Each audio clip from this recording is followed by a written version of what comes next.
Railway सिर्फ लोहे की पटरियां और इंजन नहीं है, ये हमारे देश को जोड़ने वाली एक ताकत है।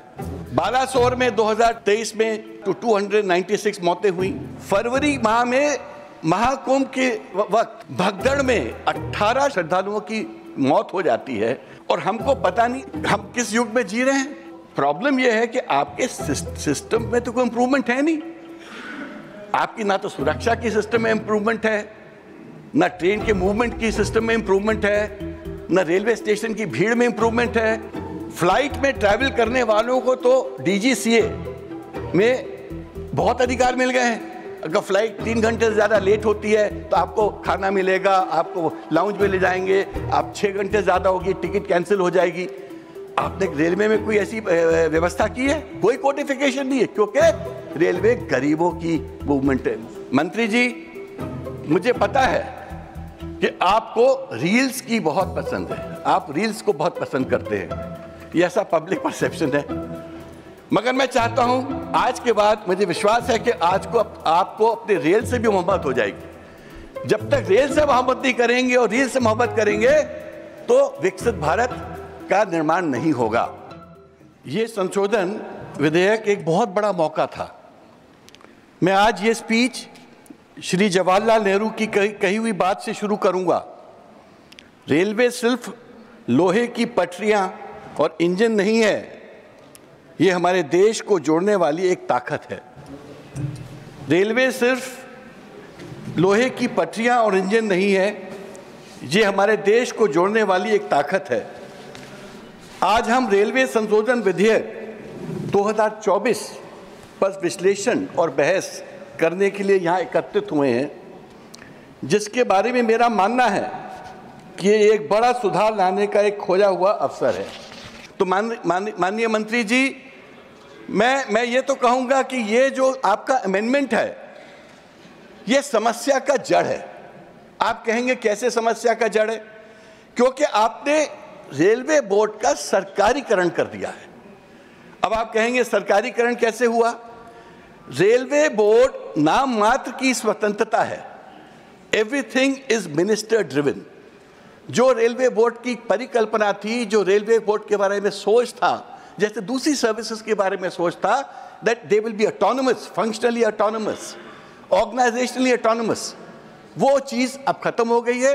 Now the public perception is it is minister driven. अगर आप विकसित भारत की सोच रखते हैं तो operationally and functionally autonomous and independent institution के बिना भारत विकसित कैसे होगा?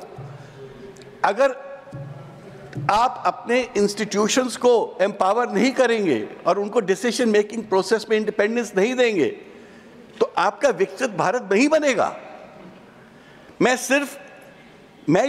नहीं कह रहा हूं, ये तमाम सरकारी रिपोर्ट्स का भी कहना है। पब्लिक की भागीदारी एकदम खत्म हो गई है। संसद में कोई निगरानी समिति नहीं है, कोई पारदर्शिता नहीं है और हम विकसित भारत की बात करते हैं। माननीय रेलवे मंत्री जी, मुझे पता है कि आप टेक्नोलॉजी के प्रेमी हैं। मुझे ये भी ज्ञान है कि आप ट्विटर में तुरंत रिएक्ट करते हैं। आपका इनोवेटिव माइंडसेट भी है, मगर आप ब्यूरोक्रेटिक माइंडसेट के हैं। आप वो पॉलिटिकल ओपननेस जो एक रेलवे मंत्री की जरूरत है, वो मिसिंग है। मैं इसको बुराई के तौर से नहीं बोल रहा हूं, मैं पब्लिक का परसेप्शन से बात कर रहा हूं। किसी आदर्श सरकार के लिए क्या होता है? यात्रियों की सुविधा, सुरक्षा और की प्राथमिकता होती है। सुरक्षा और सुविधा की प्राथमिकता ही तो सबसे बड़ी आपका मूल कार्य है। बालासोर में 2023 में 296 मौतें हुई ट्रेन एक्सीडेंट से। बेंगलुरु हावड़ा एक्सप्रेस का कोलिजन हुआ 13 अक्टूबर 23 में 13 डेथ्स हुई। बीकानेर गुवाहाटी एक्सप्रेस का डिरेलमेंट हुआ और अनेक ऐसे घटनाएं हुई। फरवरी माह में महाकुंभ के वक्त भगदड़ में 18 श्रद्धालुओं की मौत हो जाती है वो भी दिल्ली जैसे शहर में जहां पर रेलवे बोर्ड स्थित है। और हमको पता नहीं हम किस युग में जी रहे हैं। आज के युग में जब आपके पास टेक्नोलॉजी है, व्यवस्था है, तंत्र है, मंत्र है, सबके बावजूद ऐसी घटना हमको कैसे हो रही है, कैसे दिख रही है? कुछ दिन बाद होली है, क्या ये दृश्य हमें फिर देखने को मिलेगा? क्या हर त्योहार में यही हाल होगा, चाहे दिवाली हो, होली हो, छठ हो? और मैं ये सब इसलिए बोल रहा हूं कि वो जो ओवरलोडेड ट्रेन हम देखते हैं, जो क्राउडेड स्टेशन देखते हैं, आज हम किस युग में हैं? और हमने इस 11 साल की जो आपकी सरकार है, आपने क्या अचीव किया? वही तो है जो हम पहले देखते थे, वो आज दिख रहा है। तो अचीवमेंट क्या है आपका? क्या ये दृश्य, इस दुर्दशा की जिम्मेदारी एक DRM और कुछ चंद अफसरों तक सीमित है? 18 लोगों की डेथ हो जाना, दिल्ली में डेथ हो जाना, सब कुछ सबको पता था कि कुंभ में लाखों, हजारों, करोड़ों लोग जा रहे हैं। उसके बाद भी क्या अगर ऐसी घटना होती है तो इसकी जिम्मेदारी कुछ और नहीं, किसी और की नहीं हो सकती? प्लेटफॉर्म टिकट, कैंसिलेशन फी, रिजर्वेशन फी सब बेहद बढ़ चुके हैं। वंदे मातरम दिल्ली कानपुर की औसत गति 83 किलोमीटर घंटा है। वो तो आपका प्रोजेक्ट है, जिसका किराया 1195 रुपीज है, जबकि शताब्दी की स्पीड 82 किलोमीटर घंटा है, जिसका किराया 840 रुपए है। क्या फर्क है?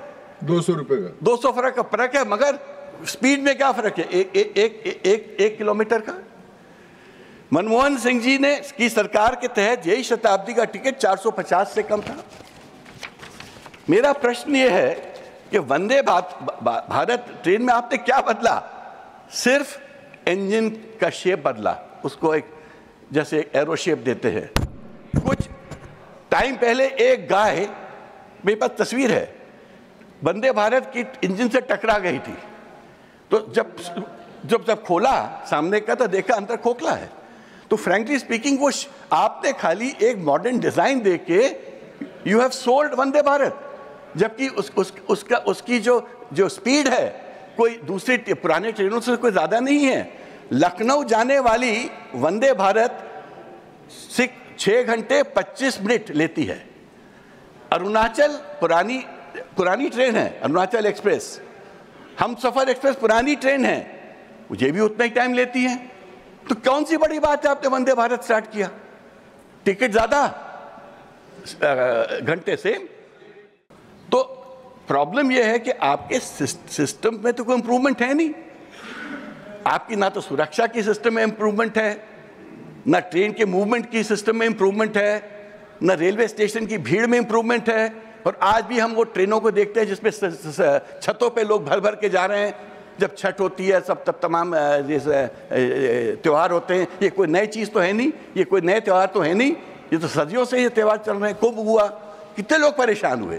तो मेरा ये कहना है कि हम इन मापदंडों पे खड़े नहीं उतर पाए। यात्रियों के अधिकार की बात करूं मैं, मेरा कहना है रेलवे में 800 करोड़ सालाना लोग ट्रैवल करते हैं, उनके कुछ तो अधिकार हैं। जैसे फ्लाइट में भी यात्रियों के अधिकार होते हैं ना, तो रेलवे में भी तो कुछ अधिकार होने चाहिए। आज डेट तक उन अधिकारों को आपने कोडिफाई नहीं किया। फ्लाइट में ट्रैवल करने वालों को तो DGCA में बहुत अधिकार मिल गए हैं। अगर फ्लाइट 3 घंटे से ज़्यादा लेट होती है तो आपको खाना मिलेगा, आपको लाउंज में ले जाएंगे। आप 6 घंटे ज़्यादा होगी, टिकट कैंसिल हो जाएगी। आपने रेलवे में कोई ऐसी व्यवस्था की है? कोई कोडिफिकेशन नहीं है, क्योंकि रेलवे गरीबों की मूवमेंट है। बड़े लोगों के लिए तो आप लोग कर देते हैं, बट जहां गरीब इंडिया चलता है वहां पर हमारा ये नजरिया नहीं रहता है। मेरा निष्कर्ष है कि भारतीय रेलवे में कॉस्मेटिक चेंजेस की नहीं, असली सुधार की जरूरत है। यात्रियों की सुरक्षा और सेवा को सबसे ऊपर रखना होगा। भारत को तेज ट्रेनें चाहिए, अच्छी टेक्निक और मजबूत सुविधा की जरूरत है, मगर ये उसके फेयर रीजनेबल होने चाहिए। मंत्री जी, मुझे पता है कि आपको रील्स की बहुत पसंद है, आप रील्स को बहुत पसंद करते हैं, ये ऐसा पब्लिक परसेप्शन है। मगर मैं चाहता हूं आज के बाद, मुझे विश्वास है कि आज को आपको अपने रेल से भी मोहब्बत हो जाएगी। जब तक रेल से मोहब्बत नहीं करेंगे और रील से मोहब्बत करेंगे तो विकसित भारत का निर्माण नहीं होगा।